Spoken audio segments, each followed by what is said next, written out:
Hey, everybody, sex is complicated. Everybody knows that.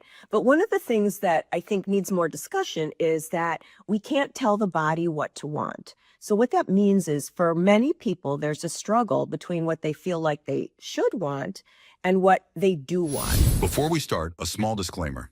The Sex Doctors podcast is not a substitute for medical or psychological advice. Or what their body wants. So, for example, people feel like they should only want sex with their partner and nobody else. Or they should find porn more exciting than sex with their partner, even if their partner's not a very enthusiastic lover. Or if they love their partner's appearance shouldn't matter. Now, these all sound good, right? They sound nice, but that's not necessarily human sexuality. It doesn't necessarily work that way.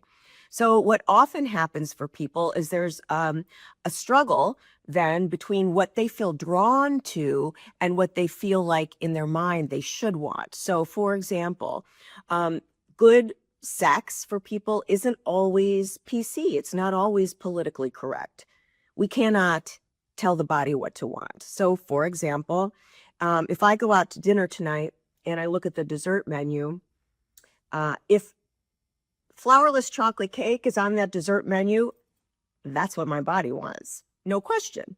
Will I order that flourless chocolate cake? I don't know. I might not, because I might not want the calories or trying to be healthy. I might choose strawberries, whatever.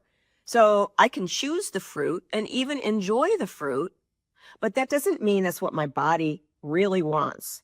My body really wants that cake, that chocolate cake, and I can't change that. I can make different decisions. I can feel good about my decisions. I can get pleasure from my decisions, but I can't force my body to prefer fruit over chocolate. That's just never going to happen. And that's how sex can be, at least for some people. Now, for some lucky people, what turns them on is their partner can manifest that or bring that to the table. And so they feel genuinely excited by their partner and engaged by their partner sexually. But that's not the case for everybody. For some people, what their partner brings to the table isn't what makes their body excited, and that creates all kinds of conflict. So, what excites people may not be consistent with their values. And this can get extra complex when people do find needs met, like in sex tech, that aren't being met in their human relationship. And the reason that can happen is because there's so much variety within sex tech, whether it be porn, virtual reality porn, chatbots, and the way chatbots interact with people, et cetera, et cetera. So there's so much variety, and people can personalize their tech in a way that they can't personalize another human being, meaning if they like when their partner says something in particular during sex or as part of sexual initiation or whatever, they can program their tech to do that, of course, depending on the tech. And tech is getting more advanced all the time. So the chances are good you haven't experienced all the sex tech that's out there, so you may not even have experience of what I'm talking about. But nonetheless, what I'm saying is factual, and it's becoming more common all the time, the use of tech. So at any rate, people can personalize their tech, which is really potent, right? That means that they can create reactions, that they can make their tech respond to them in their wildest fantasies. Now, human beings aren't always so flexible. Human beings don't necessarily find their partner's fantasies appealing or compelling at all.